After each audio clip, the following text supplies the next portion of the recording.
Podéis buscar Apocalipsis, el último libro de la Biblia. En Apocalipsis estamos en el capítulo 2, versículo 8. Les bajan los niños, podéis buscar en Apocalipsis, capítulo 2, versículo 8 al 11. Está esta carta, el mensaje de Cristo a la iglesia de Esmirna. Apocalipsis, capítulo 2, versículo 8. Apocalipsis 2, verso 8. Dice así esta carta, el mensaje de Cristo a Esmirna. Y escribe al ángel de la iglesia en Esmirna, el primero y el postrero, el que estuvo muerto y vivió, dice esto: yo conozco tus obras y tu tribulación y tu pobreza, pero tú eres rico, y la blasfemia de los que se dicen ser judíos y no lo son, sino sinagoga de Satanás. No temas en nada lo que vas a padecer. He aquí el diablo echará a algunos de vosotros en la cárcel, para que seáis probados, y tendréis tribulación por 10 días.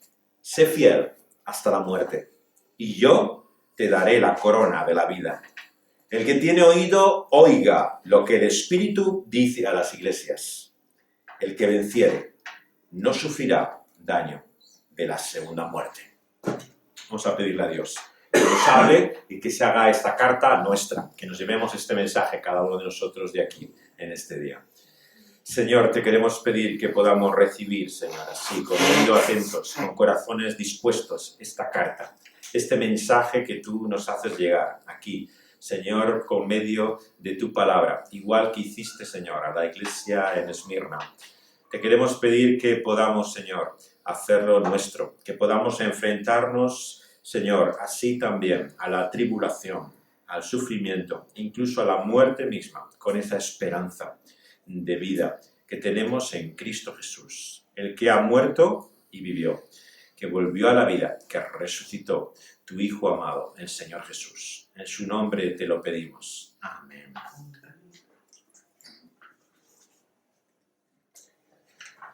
La vida es extraña y está llena de paradojas, de cosas aparentemente contradictorias. Porque decirme si no, cómo es de raro que realmente quien más persiguiera a la iglesia cristiana, pero también al propio Señor Jesucristo, fueran los religiosos de su propio pueblo. Aquellos que amaban el libro, la Biblia de Jesús, que la estudiaban cada día, que se dirigían en oraciones a ese mismo Dios. Aquellos que pretendían servirle. Sin embargo, vemos que lo hacen persiguiendo ni más ni menos que la propia causa de Dios por medio de su Hijo Jesucristo. Y es por esto que nunca debiéramos olvidar que quien llevó a la muerte al Señor Jesucristo fueron religiosos. No fueron ese mundo que no le conoce, que desconoce de Dios, que no sabe nada de Él. No eran gentiles, paganos, que vivían en la ignorancia. No eran siquiera, digamos, aquellos que apostataban o rechazaban la religión verdadera. Eran fieles seguidores de ella. Gente celosa de este libro, gente que buscaba una y otra vez acercarse a Dios y hacer su voluntad con todas sus fuerzas, son los que odiaron al Señor Jesucristo. Y le odiaron con todo su ser.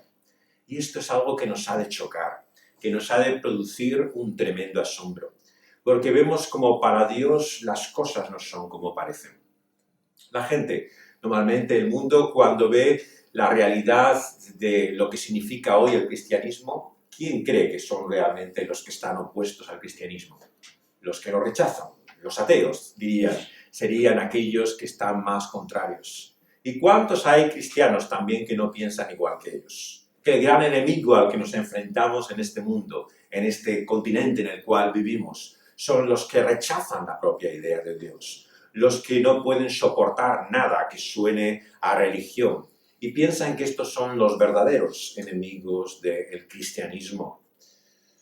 ¿Cuántas veces se piensa incluso que la religión puede ser el aliado que puede enfrentarse a tantos males que hay en nuestro mundo y que hace que esté en tan mal situación?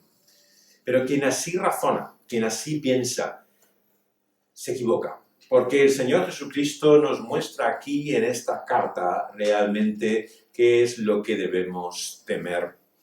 Y lo que nos dice es la realidad, en primer lugar, en la cual nos encontramos. La realidad de una iglesia perseguida. Hay dos cosas que comprendemos a la luz de la palabra de Dios que acontecerán de aquí hasta que el Señor Jesús vuelva. Es el futuro claro que la Biblia nos muestra y que todos los cristianos entendemos. Hay muchas cosas del final de las cosas, de lo que llamamos en teología la escatología, que varían de un cristiano a otro, que hay diferentes ideas sobre cómo entenderlas y cómo han de ocurrir. Pero hay dos cosas que Jesús dice que todo seguidor de Cristo ha de reconocer que son claras a la luz de su enseñanza. Y una es que su evangelio, que su mensaje se extenderá sobre toda la faz de la tierra. Tal y como él dijo antes de dejar este mundo, de ascender a los cielos, dijo que predicarían ese evangelio a toda criatura, a todo tribu, lengua, nación. Nos dice que en aquel día glorioso, cuando el Señor vuelva para reinar eternamente, habrá de todo pueblo, lengua y nación que habrán abrazado ese evangelio. Y por lo tanto la Iglesia tiene esa misión, tiene esa confianza de que ese evangelio cruza barreras, cruza fronteras, traspasa toda división de raza, pueblo, lengua y nación. La Iglesia del Señor Jesucristo no conoce otra separación que esa. No hay separación de raza, no hay separación de cultura, de lengua, solamente está la única diferencia que Cristo hace, la de su evangelio. Y esto dice que será así hasta el final de los tiempos, hasta que Él vuelva. Ese evangelio se extenderá y esa será la gran realidad última que podemos esperar. Pero también hay otra que la acompaña y el Señor Jesús insiste con ella desde el principio, que es la realidad de esta tribulación de la que aquí habla, de la persecución que la Iglesia cristiana sufrió, no solamente desde el primer momento, sino que continuará padeciendo hasta el final de los tiempos. Por lo tanto, el panorama que nos da la palabra de Dios y el Evangelio no es que este mundo se va a volver al Señor Jesucristo en su totalidad y todo Él va a aceptar esa verdad. Todo lo contrario, nos dice que el odio, que el desprecio, que la persecución misma acompañará a la Iglesia hasta el final de los tiempos. Y vemos que comienza desde el inicio mismo. Lo gran chocante del Evangelio de Juan, cuando empezamos a leerlo, ¿verdad?, en el primer capítulo, es que Jesús nos dice que esta luz que ha venido al mundo, el mundo que está en tinieblas, la ha rechazado. La primera realidad que se nos dice de la venida de Cristo Jesús es que este mundo lo desprecia. Él, por lo tanto, con razón nos dice en esta carta que Él conoce lo que nos pasa. Fijaos cómo dice el Señor Jesús: yo conozco tus obras, tu tribulación, tu pobreza, porque Él ha vivido en su propia carne. Él ha estado entre nosotros y Él ha sabido lo que es ser despreciado, ser rechazado por otros. Y vemos que está esa tremenda paradoja. Se puede ser pobre y al mismo tiempo ser rico. Este es el mensaje que siempre ha alentado a tantos que han vivido y sufrido en este mundo con esta fe. El de que es mejor ser pobre en este mundo, pero rico para con Dios, que poder tener todo lo que estas riquezas del mundo ofrece, y es ser pobre para con Dios. Y lo que nos muestra aquí es que esa realidad que Cristo Jesús conoció en su propia carne hace que haya una experiencia íntima, profunda de lo que vivimos y conocemos. Si alguien piensa que vive en pobreza o en necesidad, ¿cuánto más conoció el Señor Jesucristo? Él nació en aquel humilde pesebre, pobre, destituido, no contaba, no tenía lugar realmente ni en la posada ni en la vida de los hombres. Él conoció el desprecio que viene no solamente por no tener poder, influencia, por no contar con medios o recursos, sino tal vez el rechazo que más nos duele, el rechazo de otros. El Señor Jesús una y otra vez vive continuamente la incomprensión. ¿Os habéis fijado que todas las palabras del Señor Jesús se dan muchas veces en contextos de confrontación? Vienen ante él, le hacen preguntas, le rodean, quieren saber de algo. Fijaos lo que hemos leído antes en Juan 8, cuando dice las conocidas palabras Jesús, de que conoceréis la verdad y la verdad os hará libres. ¿A quién se la dice? A judíos, ¿no?, que nos dice de ellos que seguían al Señor Jesucristo, que de alguna manera estaban detrás de él. Y sin embargo, ¿qué es lo que Jesús dice a continuación? Fijaos quién es su padre. El diablo, dice. O sea, incluso dentro de su propia comunidad, de su propio grupo, de aquellos que le rodeaban, estaba totalmente acosado por personas que realmente le rechazaban, le despreciaban, que buscaban su mal. Todas las preguntas en el Evangelio, si os fijáis, tienen trampa. Casi siempre que le dicen algo es porque quieren de alguna forma poner en evidencia una realidad que le pueda condenar, que le pueda acusar. Si hay alguien que conoció lo que es la oposición, lo que es sentirse solo, es el Señor Jesús. Pero qué mayor separación, qué mayor aislamiento hay que estar solo respecto a los que son los más cercanos, los que son tuyos, tu propia familia. Aunque a muchos en la iglesia cristiana no les gusta escucharlo, lo que el Evangelio dice es que tanto la familia más directa, inmediata de Jesús, hermanos, su madre, lo que eran su propio parentesco en la carne, compartían con todos aquellos que eran absolutamente incapaces, ¿no?, de entender quién era Jesús y lo que él hacía. No pertenecían su familia a la comunidad de los creyentes. Será después, como sabemos, que algunos volverán a él y le reconocerán. Pero en aquel primer momento lo que hay es incomprensión. Y nos lo muestra el Evangelio desde niño. ¿Recordáis cuando va al templo siendo niño, ¿no?, y habla de las cosas de su padre? Y sus propios padres no entienden de lo que está hablando. O sea, desde el inicio mismo, él vive en el más tremendo aislamiento. Y qué duro es la soledad. La soledad rodeado de gente incluso. El poder estar conviviendo con otras personas y que no te entiendan, que no te comprendan. Pero el Señor Jesucristo nos vemos aquí que se revela, se muestra como aquel que nos conoce. Nos conoce mejor que nos conocemos a nosotros mismos. Y el Señor Jesús conoce en primer lugar nuestras obras, lo que hacemos. De uno a otro podemos esconder, ocultar, dar otra apariencia diferente de lo que hacemos.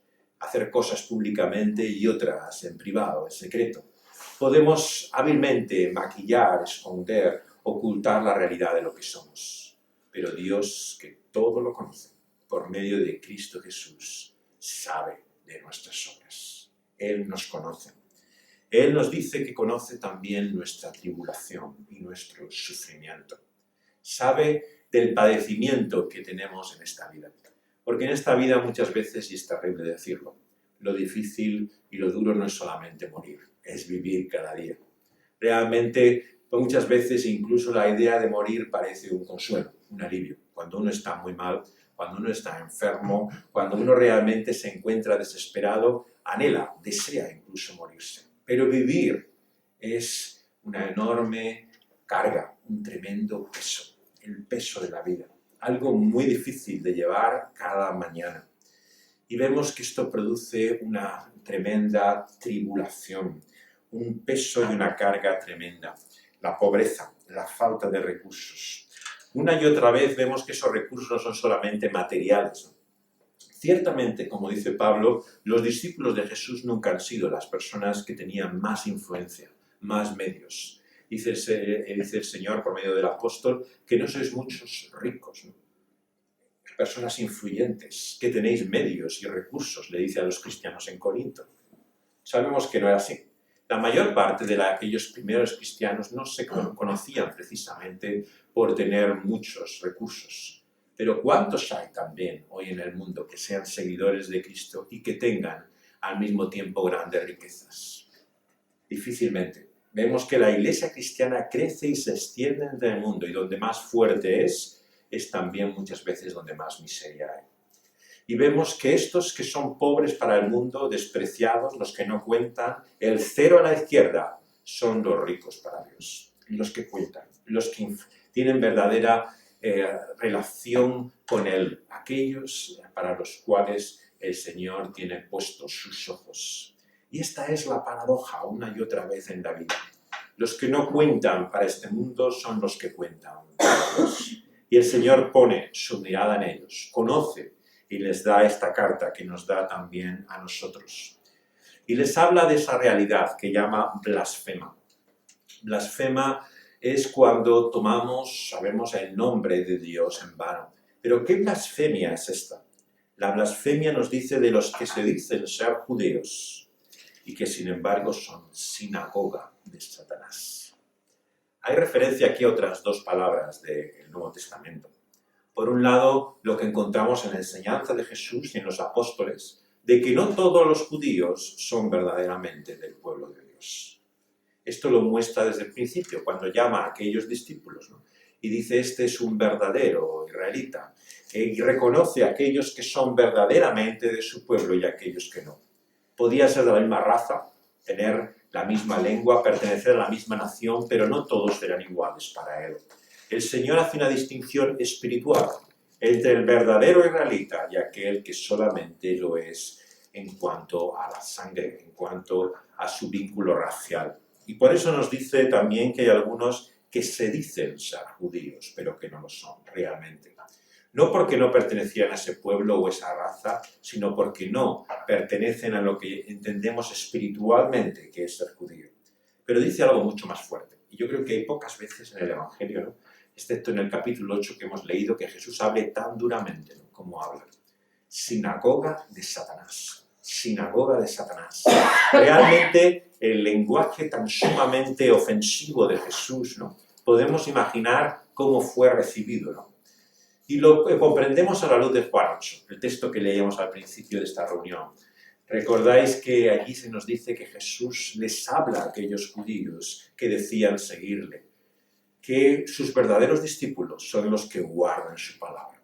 Esos conocerán la verdad y la verdad les hará libres. Ellos le decían, ¿y de qué tenemos que ser libres, no? Nosotros hemos sido siempre libres. Pero ¿por qué dicen eso a Jesús? Bueno, muchos han pensado que podía ser por diferentes razones, ¿no? En primer lugar, porque pensaran que, aunque estaban esclavos, dominados por un imperio, el Imperio Romano, que tenía allí su sede, ¿no?, también en la propia Palestina, que sin embargo ellos estaban libres en su interior. Otros han pensado que la libertad de la que estaban hablando era otra, ¿no? Pero lo que entendemos es que Jesús nos habla de una esclavitud, ¿no?, de un dominio aún mayor que podía ser el social o el político, de esa realidad que espiritualmente la Biblia llama el pecado. Y el Señor apunta a esa evidencia. El que hace pecado, esclavo es del pecado. ¿Cómo sabemos que hay ese mal, esa enfermedad en nuestro mundo? Porque esto es lo que el mundo produce, lo que manifiesta, lo que hace.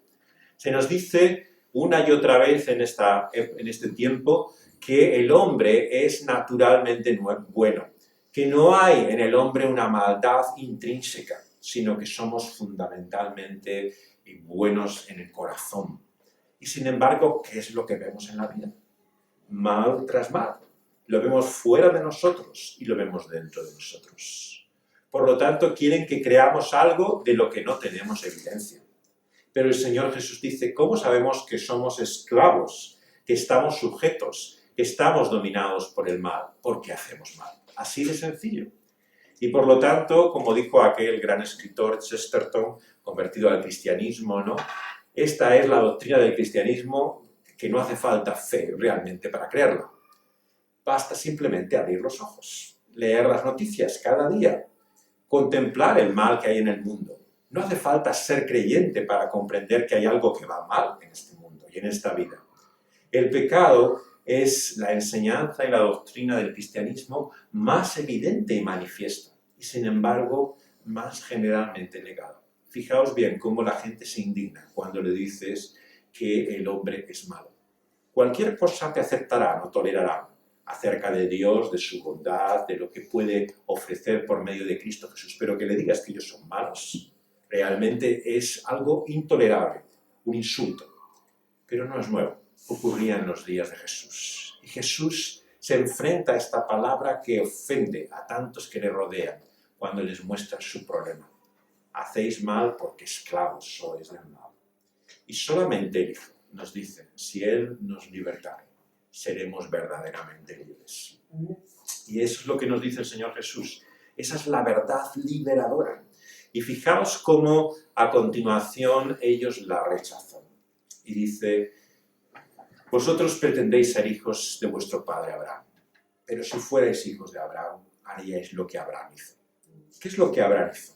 Lo que Abraham hizo nos dice en Hebreos y a lo largo de las cartas también de Pablo en Gálatas lo leemos especialmente. Hablar es el padre de la fe, el padre de los creyentes. Sabéis que él estaba solo, perdido en esa ignorancia, lejos del pueblo judío. Y vemos que cuando todavía ese pueblo no existía, cuando todavía no existía siquiera la familia de la que había de venir, cuando vivía en aquel lugar de los caldeos adorando a los astros, en toda esa ignorancia de Dios, nos dice que Dios se mostró a ese hombre. Y la gran verdad, lo que cambió la vida de Abraham y todavía cambia la vida de muchas personas, es que él creyó lo que Dios le dijo. Y esa fe de Abraham es la fe que constituye a este pueblo, que viene de su familia. La fe en que Dios puede hacer lo que parece imposible, en primer lugar, darle una descendencia, una familia, un pueblo, pero también que Dios va a estar a su lado y hace un pacto, una alianza, de que va a mostrarle su gracia, su favor inmerecido, a él, que es como cualquier otra persona. No había nada especial en él, pero Dios le va a mostrar su favor. Y vemos que una y otra vez Abraham es puesto como el padre de los creyentes. Y Jesús le dice a aquellos religiosos, si vosotros fuerais hijos de Abraham, haríais como él. Recibiríais mi palabra, porque entenderíais cuáles son las promesas de Dios, la realidad de lo que Dios es y de su favor. Pero me rechazáis, ¿por qué? Porque sois hijos de vuestro Padre. ¿Y quién es ese Padre? El Padre de toda mentira. El homicida desde el principio. El que una y otra vez nos lleva a error y engaño. Satanás y el diablo es descrito así en la Escritura de principio a fin como aquel en primer lugar que nos confunde, que nos engaña. En primer lugar nos hace creernos libres cuando somos esclavos. ¿O no es esta la mayor mentira que hemos creído de Satanás? El pensar que podíamos hacer cualquier cosa en esta vida. Que todo eran capacidades, posibilidades, potencial que teníamos como seres humanos, ¿no? Como totalmente ciegos a la realidad de lo que somos. Estamos esclavos, sujetos, adictos. Lo que reconoce a un adicto siempre, aquello que muestra a alguien que tiene una dependencia de algo, sea una sustancia, sea el alcohol, la droga, lo que sea, es que no lo reconoce. Sabéis siempre que la persona que tiene este problema siempre te dice, no, yo no tengo problema, yo cuando quiero lo dejo. Yo lo tomo ahora porque me gusta, pero vamos, que yo hoy lo puedo tomar y mañana no lo tomo, que yo no lo necesito, vamos, que yo soy el que decido cuando quiero o no quiero. Toda la persona que es adicta está ciega a su dependencia, no se da cuenta realmente de lo que le pasa.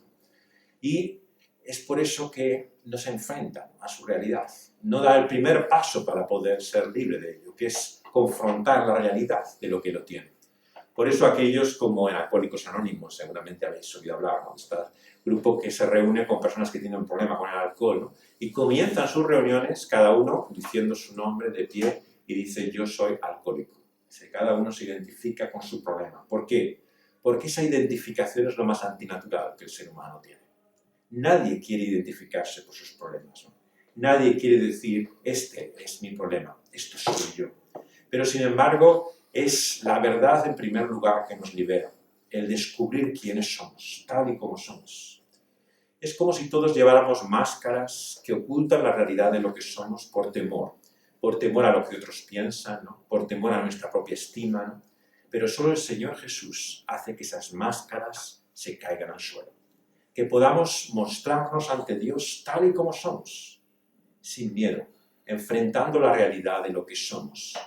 ¿Por qué? Porque hemos descubierto una verdad liberadora. Y el Señor Jesús nos muestra aquí que Él, que conoce todas las cosas también, sabe la realidad de nuestra vida. Y nos dice que aquellos que pretenden ser sus seguidores, hacerle un servicio, lo que están es blasfemando, usando mal el nombre de Dios.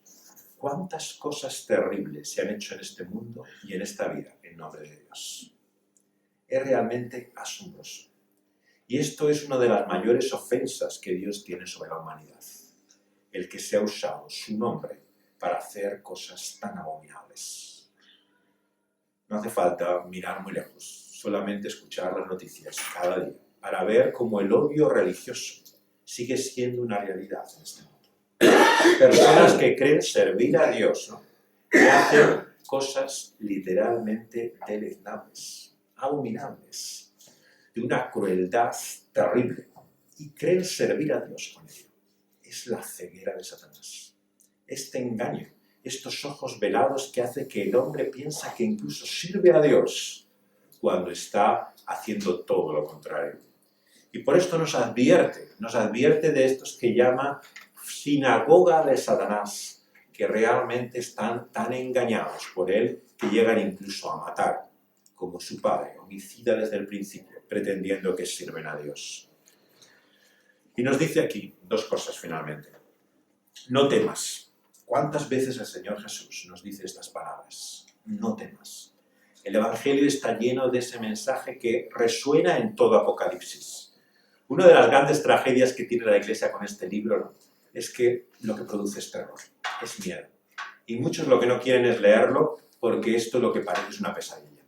No hay nada realmente de consuelo y esperanza. Pero el mensaje de este libro, lo hemos dicho al principio de esta serie, es no tengas miedo, no temas. Y el no temer, el no tener miedo es el mensaje que el Señor Jesús quiere dejar con este libro. Realmente si hemos recibido esta palabra, tenemos que salir de aquí con confianza, con una seguridad, no tener miedo. ¿Y no tener miedo en qué? No tener miedo en nada de lo que vamos a padecer. Porque el diablo va a echar a algunos de vosotros a la cárcel para ser probados. Y vais a tener tribulación por 10 días. Pero ser fieles hasta la muerte, que yo os daré la corona de la vida. El Señor nos asegura que la Iglesia en este mundo va a sufrir, va a padecer tribulación. Y por lo tanto no tenemos que pensar que la Iglesia va a crecer, va a extenderse hasta ser una realidad triunfante y gloriosa sobre cualquier otro grupo, poder, centro de influencia en este mundo. Sospechar siempre de aquellos que en el nombre del cristianismo o de Dios lo que defienden es la religión de poder. Sea el status quo, la conservación de lo que consideran los valores cristianos, o sea un poder nuevo que emerge, que quiere realmente, finalmente, llegar a tener la mayor influencia en este mundo. La verdadera Iglesia de Cristo será siempre perseguida, sufrirá, padecerá en este mundo. Y negarlo, por lo tanto, es una completa ceguera. Tenemos que comprender una y otra vez que en este mundo vamos a padecer. Y lo describe de una forma muy clara. Algunos dicen, serán echados en la cárcel. Y por eso hoy en este día no podemos hablar de este tema sin pensar en aquellos que padecen prisión por causa del nombre del Señor Jesucristo. Muchos, como sabemos, dan su vida por ello. Pero por cada uno que da su vida, queridos amigos, hermanos, hay cientos, miles en prisión a causa de esa misma fe. Son muchos los mártires, pero aún más los que están padeciendo cárcel, que ven su vida totalmente sujeta por ese odio y desprecio y rechazo que hay a la Iglesia. Y es por eso que en este día tenemos que acordarnos, como el Señor Jesús nos dijo, de los que están en prisión, de los que padecen en la cárcel. Y a continuación vamos a orar también por ellos, para que el Señor les dé esa misma confianza, esa misma seguridad de que no es extraño lo que les está ocurriendo, sino que algunos de vosotros que han sido echados así en la cárcel lo hacen sufriendo en el nombre del Señor Jesucristo, a causa de este mismo Evangelio, tal y como Él nos lo dijo. ¿Y cómo describe ese sufrimiento? Lo dice que es una prueba, para que seáis probados. Es por esto que el cristiano no tiene que ver el sufrimiento en primer lugar como un castigo. Esta es la gran mentira que el diablo también pone en nuestros oídos una y otra vez. Esto te pasa, pues algo malo habrás hecho. Si esto te ocurre, es porque hay algo que no va bien en tu vida. ¿Y cuántos cristianos hay incluso que utilizan esa manipulación? Si tienes este problema, por algo será. Algo hay en tu vida que no está bien. Si no, el Señor Jesús realmente te quitaría ese problema, te libraría de él. Y hay constantemente en nosotros esta tentación profundamente arraigada, de pensar que cualquier desgracia, cualquier cosa que te ocurre, es el garrote, es el palo, es lo que te corresponde. Y entonces es la mentalidad del siervo frente a la mentalidad del hijo. Es lo que hemos leído antes, en Juan 8. Vosotros, le dice a sus discípulos, ¿no? Si sois hijos, ¿no?, del Dios viviente, no tenéis que pensar como siervos, como esclavos, sino pensar como hijos.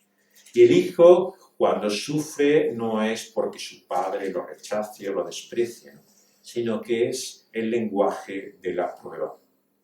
¿Qué significa esa prueba?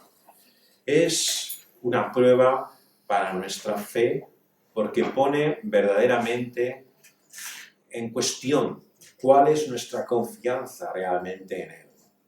En Él como un Padre amante. Porque decirme que es un mayor problema en este mundo, que Dios permita que haya personas que sufran, que mueran incluso, siendo un Dios de amor, un Padre misericordioso. Decirme que es mayor problema. Esto, o que sus hijos, que lo que les sirve, que aquellos que le aman al Señor Jesucristo sufran pobreza, necesidades, enfermedades e incluso muerte a causa de su propio nombre. ¿No es esto un mayor problema? Sin duda es una prueba para ver si realmente confiamos en Dios como nuestro Padre. ¿Qué padre hay que no muestra su cuidado para con su hijo? Uno se plantea, se pregunta, se cuestiona, ¿dónde está el amor de Dios cuando sus propios hijos sufren? Pero tenemos que entender que el Señor, en su soberanía, en su voluntad, ha permitido esto. Y no sabemos ni podemos dar la razón del por qué. Por eso, ante la prueba en nuestra vida, ante cualquier situación de sufrimiento, de tribulación, la pregunta no ha de ser nunca ¿por qué?, sino es el lenguaje de la prueba. ¿Y cuál es el lenguaje de la prueba? ¿Para qué? ¿Para qué? Entonces, cuando te pase algo en esta misma semana que no esperas, que no cuentas con ello, que te ocurre, tu pregunta no sea inmediatamente ¿por qué? ¿Y por qué el Señor hace esto? Sino pregúntate ¿para qué? Y el lenguaje de la prueba es el que entiende que hay un para qué, que es el propósito de confiar, de poner nuestras vidas en las manos del Señor y no tener miedo. Llevar toda nuestra ansiedad sobre Él y descansar en que Él tiene el control sobre todas las cosas. La prueba nos muestra que nosotros no somos los que estamos dirigiendo nuestra vida, los que tenemos el control de las situaciones, los que podemos manejar, sino que la prueba te muestra que es otro, por encima de nosotros, Dios mismo el que tiene el control y el dominio. Y lo que nos dice es que esa tribulación será por un tiempo limitado. Y aquí vamos a los 10 días. Los 10 días de Daniel capítulo 1, que hemos leído antes. Durante 10 días hizo una prueba a aquellos jóvenes que estaban en Babilonia, lejos de su tierra, les puso a prueba si aceptaban lo que el emperador de Babilonia les ponía como la muestra realmente de ser sus siervos, de estar a su servicio. Tenían que comer esa dieta, seguir aquello que le habían estipulado. Y durante 10 días, ¿no?, ellos le pusieron ante el jefe de los eunucos el desafío de que no iban a seguir lo que el emperador y el rey le decían. Ellos no iban a seguir esa dieta, pero cuando ocurriera que esos 10 días vencían, tendrían el aspecto saludable, ¿no?, del que habría seguido esa misma dieta. Esta era una prueba que es como un modelo, un ejemplo, ¿no?, de lo que el Señor nos muestra una y otra vez en esta vida, como el desafío al cual estamos. El Señor nos llama a confiar durante ese periodo de tiempo, que sirviéndole a Él, que siguiéndole a Él, al final nos va a ir bien. y es por lo tanto un número simbólico. Nos habla de la realidad de cómo en esta vida temporalmente va a parecer que sus hijos son como si no lo fueran, que aquellos que los sirven parece que están dejados y abandonados con él. Pero al acabar ese tiempo, al terminar esos 10 días, se verá realmente quiénes son sus hijos. Es por eso que cuando el Señor Jesús vuelve en la enseñanza del Nuevo Testamento, se habla incluso de la manifestación de los hijos de Dios. Se pondrá en evidencia quién es realmente un hijo de Dios, como si hasta entonces no se supiera. En Colosenses incluso se habla de cómo aquellos que están con Cristo están como escondidos, como ocultos en Él, ¿no? Entonces hay como una realidad que todavía no se ha revelado, que no se ha manifestado, ¿no? Pero que un día va a ser puesta en evidencia.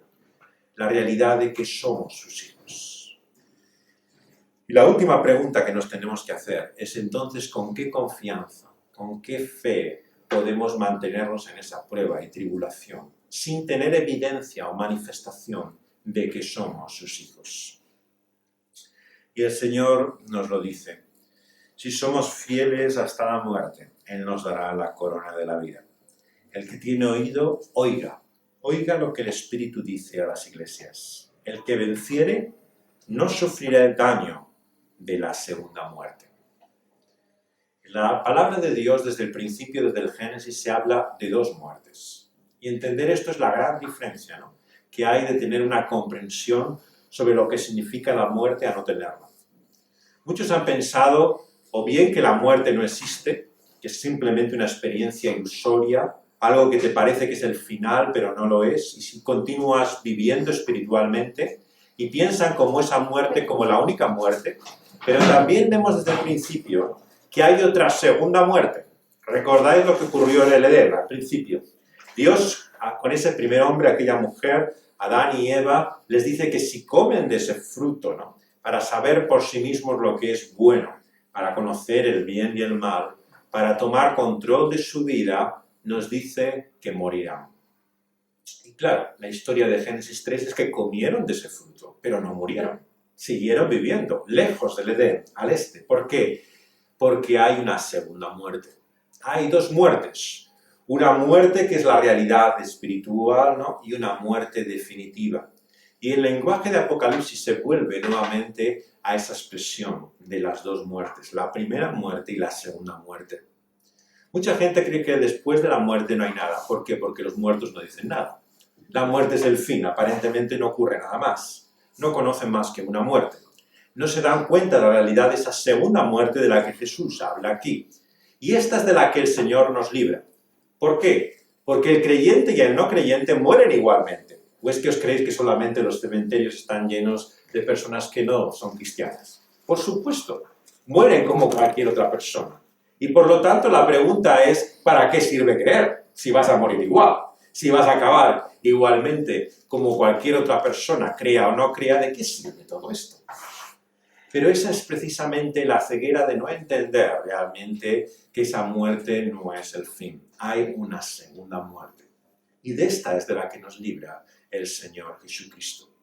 Y por eso nos dice que aquellos que incluso entregan su vida por Él, y lo vemos poco tiempo después de Jesús decir estas palabras, muchos entregaron su vida, ¿no?, en manos de los romanos. Murieron en 2 grandes periodos de persecuciones, ¿no?, el de Nerón, que les acusa falsamente a los cristianos de haber quemado Roma, y a continuación la gran persecución, ¿no?, que hay en toda la época de Domiciano, en la cual murieron todavía muchos más cristianos, ¿no?, en todo el Imperio Romano a causa de su fe. Porque esas personas se enfrentaban a los leones, a aquellas muertes terribles, ¿no?, como teas vivientes, ¿no?, en manos de fieras, de tantas maneras, ¿no?, crucificados, ¿no?, como sufrieron en manos del Imperio Romano. ¿Con qué confianza o con qué seguridad lo hicieron? Aquí nos lo dice el Señor Jesús. La confianza que ellos tenían es que aquello no era el fin, que esa no era más que la primera muerte, que la que realmente importaba era la segunda muerte, y de esa estaban libres en manos del Señor Jesucristo. Y es por eso que el Señor Jesús una y otra vez le dice a sus discípulos, no temáis a los que pueden matar vuestro cuerpo. a quien tenéis que temer es aquel que puede matar vuestra alma. Porque al fin y al cabo, ¿qué puede hacer? Lo peor que puede haceros cualquier persona en este mundo: quitaros la vida. La muerte es el mayor mal que uno puede sufrir.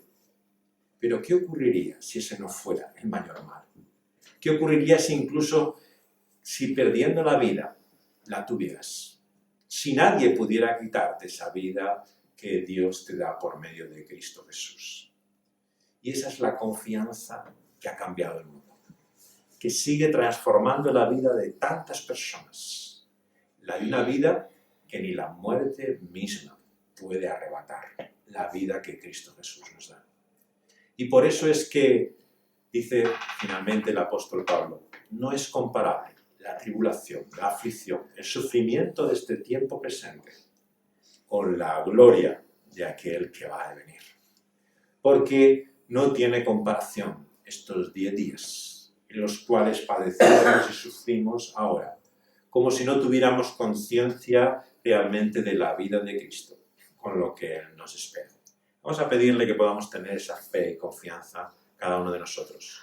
Vamos a recordar también a la iglesia que sufre, perseguida. Vamos a orar varios de nosotros, un par de personas podemos orar, pidiendo al Señor que esté con aquellos que están en prisión en primer lugar, como se nos dice aquí.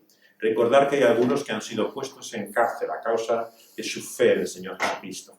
Y vamos a pedirle que Él esté con ellos. Vamos a pedirle que Él nos ayude también a sufrir, a estar dispuestos a padecer en esta vida con esa fe. Y por último, que podamos tener esa seguridad, esa confianza de no tener temor a esa muerte, que es la muerte definitiva y última. Vamos a orar varios de nosotros al Señor. Acabo yo con la última oración.